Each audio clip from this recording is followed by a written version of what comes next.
নোয়াখালী জেলার প্রশাসনিক কর্মকর্তা, আপনারা আমাদের ভাই, রাষ্ট্রের নাগরিক, এদেশের আলেম ওলামা তৌহিদি জনতার ট্যাক্সের পয়সায় আপনাদের রুগীর ব্যবস্থা করা হয়।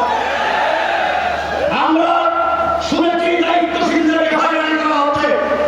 এর স্পষ্ট ভাষায় হেফাজতের আমির মহাসচিবকে সামনে রেখে বলতে চাই, কোন আলেমকে এই নাস্তিক বেঈমান জঙ্গি শরীরের নির্দেশে তার আলোচনায় হয়রানি করা হবে, তার ভাঙিয়ে জবাব দেওয়া হবে, তার ভাঙিয়ে জবাব দেওয়া হবে।